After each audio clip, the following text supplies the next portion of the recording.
तो सर दिल्ली में तो है, प्रॉब्लम भी है, ठीक है। अभी जो बच्चे पढ़ रहे हैं वो तो उस स्ट्रीम में आ चुके हैं, लेकिन बहुत से बच्चे अभी स्कूल से कॉलेज जाएंगे, कॉलेज से मास्टर्स के लिए जाएंगे, वो कैसे इस डिलेमा को सॉर्ट आउट करें? या इसका बढ़िया आंसर मेरे पास में। अब देखिए, एक चीज़ मैं आपको और बताता हूँ, जितने लोग आपसे कनेक्टेड हैं, जो इनको देख रहे हैं, उनके लिए कमाल हो सकता है ये मैसेज कि 3 इडियट्स के बाद एक नए तरह का चलन हुआ।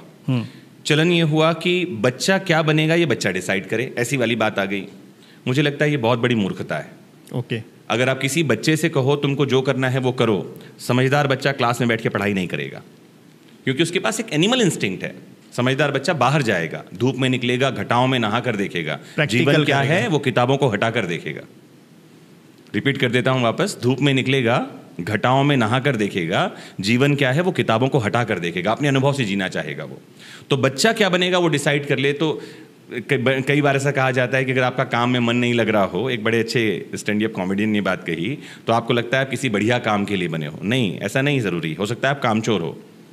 पता करने की ज़रूरत है कि आपका काम में मन क्यों नहीं लग रहा। ओके तो एक तो थॉट ये आया कि 3 इडियट्स के बाद कि बच्चा डिसाइड करेगा उसे क्या करना है। उसके पहले क्या था, माँ बाप डिसाइड करेंगे उसके क्या करना है। वो भी अधूरा सच है, ये भी अधूरा सच है। मुझे समझ में आता है कि क्या बच्चा बनेगा, क्या करेगा, उसके लिए 3 लोगों को बैठना चाहिए, एक माता पिता, एक वो बच्चा और एक वो व्यक्ति जो उस फील्ड का एक्सपर्ट है। इनकी चर्चा से निकल कर आना चाहिए कि बच्चे को आगे क्या करना है।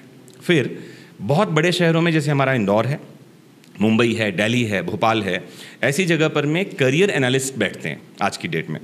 आप उनके पास जाइए तो वो लिख कर दे देंगे आपका बच्चा क्या बन सकता है और क्या नहीं बन सकता। मुझे लगता है ये भी एक मूर्खता है। Sir it is something related to career counselling? हाँ, ये काइंड ऑफ करियर काउंसलिंग है, जिसमें वो एक चार्ट बनाकर दे देते हैं बच्चे की हॉबी, हैबिट्स, उसकी पर्सनालिटी, उसके एकेडमिक मार्क्स से निकाल कर वो क्या कर सकता है, क्या नहीं कर सकता। मेरी समझ ये कहती है कि हर बच्चा, हूसोएवर इट में भी, हर इंसान के पास अपार क्षमताएं हैं। बिल्कुल, क्योंकि हमारे उपनिषद ही कहते हैं कि वो श्वेत केतु ने जाकर उद्दालक से पूछा कि तुम कौन हो। उद्दालक उसके गुरु हैं, वो कहते हैं अहम ब्रह्मस्मि, मैं ब्रह्म हूँ। फिर वो पूछता है मैं कौन हूँ, कहते हैं तत्वमसि, तू भी ब्रह्म है। जो स्वयं ब्रह्म का अंश है वो लिमिटेड कैसे होगा? अनलिमिटेड है वो, अनलिमिटेड है। हर किसी की क्षमता अनलिमिटेड है। वो पैदा अनलिमिटेड कैपेसिटीज़ के साथ हुआ है। मेरा ऐसा मानना नहीं, ऐसा मेरा जानना है। फिर हमको क्या जानना चाहिए? हमको एक ही चीज़ जानना चाहिए, इस बच्चे की रुचि किस तरफ है, ओके, उसका इंटरेस्ट किधर है। अगर उसका इंटरेस्ट जिधर है उस दिशा में अगर उसको थोड़ा सा मार्गदर्शन दिया जाए, एक तो इंटरेस्ट उसका होना चाहिए, दूसरा स्किल होनी चाहिए। जैसे कई लोगों का इंटरेस्ट है क्रिकेट खेलना, क्यों है? क्योंकि विराट कोहली को देख लिया, उसके 791 मिलियन फॉलोअर्स हैं इंस्टाग्राम में। नहीं, ये तरीका नहीं है। क्या आपके पास क्रिकेट की स्किल है, क्या समझ है और इंटरेस्ट है, अब आपको उधर बढ़ना चाहिए। आज की डेट में प्रॉब्लम ये हो गया है कि लोग इन्फ्लुएंस हो जाते हैं, मतलब वो वर्चुअल वर्ल्ड से ज़्यादा इन्फ्लुएंस हैं। हाँ, 791 मिलियन फॉलोअर्स कैसे बने हैं आप वो भी तो देखो, कितने घंटे वो प्रैक्टिस कर रहा था वो भी तो देखो। क्योंकि हम सबको आउटकम चाहिए।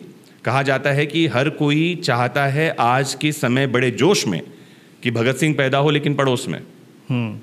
हमारे घर में कौन चाहिए हमको? विराट कोहली। हमारे घर में कौन चाहिए? टाटा। हमारे घर में कौन चाहिए? बिड़ला। नहीं, इनको भी देखिए, इनके जीवन में भी कितनी तरह की रुकावटें आई होंगी, कितनी मेहनत इनको करनी पड़ी होगी, आज भी कितना ये कर रहे हैं, इनको हमको देखने की। मैं सर कभी कभी सोचता हूँ, जैसे आज मैं बहुत सारी कम्युनिटीज़ का भी पार्ट हूँ, और स्टार्टअप कम्युनिटी, एंटरप्रेन्योर्स कम्युनिटी। हाँ, तो मेरे मन में एक ही थॉट आता है कि शायद उस ज़माने में सोशल मीडिया ना रहा होगा, इस कारण टाटास बन पाए, अंबानीज बन पाए, अडानीज बन पाए, क्योंकि वो अपना सारा टाइम काम में देते थे, काम में लगा रहे थे। लेकिन डिस्ट्रैक्शन फिर वो इतनी है कि हर किसी को पहले दिखना है, पहले करना नहीं है, पहले दिखना है। तो ये जो मेंटालिटी अब आ रही है, ये कहीं ना कहीं उनकी ग्रोथ तो रोक रही है। जैसे मैं अपनी बताऊं तो पिछले शायद 6 महीने या साल भर से, जब से ये पॉडकास्ट और ये हम लोग एक ऐप लॉन्च की, उसके मिशन पे लगे, मतलब मैंने अपने आप को सारी चीज़ों से डिस्कनेक्ट किया हुआ है। मतलब मैं किसी इवेंट में नहीं जाता जी, मैं किसी कम्युनिटी फंक्शंस में नहीं जाता, इवन मैं अपने फैमिली फंक्शंस में भी नहीं जाता। बहुत जगह जहाँ ज़रूरी है वहीं जाता हूँ, क्योंकि शायद वो जो आप फोकस वाली कमी बता रहे थे कि वो 9 सेकेंड तक आ गया है। तो जब कुछ आपको बनाना है तो सर उसमें डिस्ट्रैक्शन तो मतलब पॉसिबल ही नहीं है। Exactly. और ये लोग एक्सेप्ट करने को नहीं तैयार है। हाँ, सही बात है। किसी भी चीज़ की शुरुआत तो सेल्फ एनालिसिस से होगी। जैसे मैं क्लास में बच्चों को ये सिखाता हूँ, पढ़ाता हूँ जब भी, कि उनकी सिटिंग कैपेसिटी पहले तो बढ़नी चाहिए। लोगों के पास सिटिंग कैपेसिटी नहीं है। मतलब जैसे इंदौर से भोपाल भी जाना है तो 3 जगह रुकना है। एक जगह चाय पीने, एक जगह वॉशरूम जाने, एक जगह पानी पीने, मतलब आप 3 घंटे लगातार लग्जरी कार में नहीं बैठ पा रहे हो। बच्चे जो एग्जाम दे रहे हैं उनको कम से कम 6 से 8 घंटे बैठने की प्रैक्टिस मैं करवाता हूँ। और मैं कहता हूँ ये 8 घंटे फोकस चाहिए। अगर सोचिए कोई 6 घंटे, 8 घंटे, 4 घंटे फोकस के साथ बैठ जाए, फोकस का मतलब है कि आप 200 से 250 पन्नों की किताब 3 से 3.5 घंटे में पढ़ सकते हो।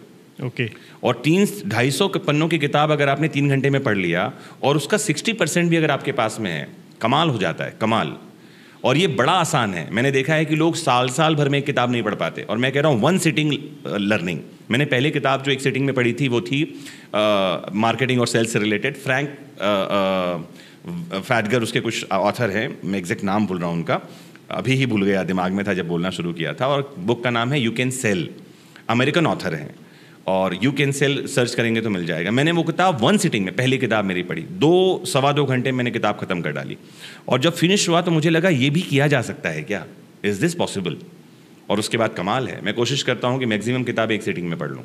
ओके, तो ये तो रही सर हमारे उस ऑडियंस की बात जिनसे आप डेली कनेक्टेड होते हैं और वो आपको एमजे सर कहते हैं। तो सर वो क्या वो मूल मंत्र होगा बच्चों के लिए जी आगे बढ़ने का?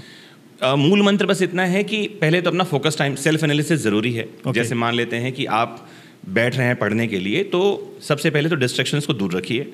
वो आपका मोबाइल हो सकता है कि आपको डिस्ट्रैक्ट करता हो सकता है वो आपके लिए यूज़फुल हो, डिपेंड करता है आपका माइंड कैसे काम कर रहा है। और फिर सबसे पहले नोट डाउन कीजिए आपका फोकस टाइम कितना है। आप 9 सेकंड में आ रहे हैं, 9 मिनट में आ रहे हैं, 90 सेकंड में आ रहे हैं, या 90 मिनट्स में आ रहे हैं। हो सकता है किसी का फोकस माइंड पहले से ही बढ़िया हो। अगर किसी का माइंड सेट पहले से 10 मिनट का फोकस का है, अब एक ही काम करना है। हमारा जो ह्यूमन ब्रेन है वो एक तरीके से काम करता है, मैं आपको बताऊं। उसे कहा जाता है सिस्टमैटिकली ग्रेजुअली ग्रोइंग।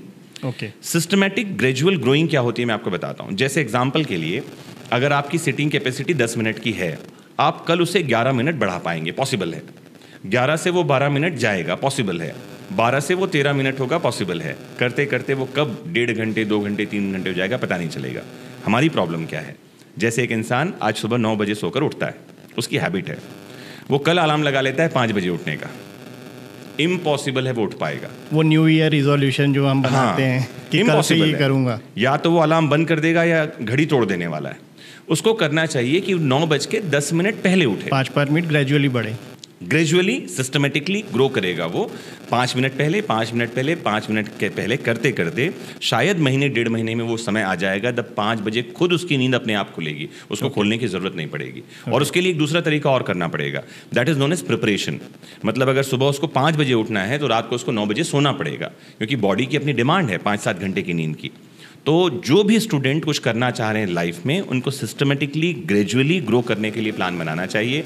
ऐसा नहीं होगा कि आज आपने पॉडकास्ट सुना और कल से आप सुबह 5 बजे उठोगे, 8 घंटे बैठ के पढ़ने लगोगे। ये करना तो टॉर्चर है।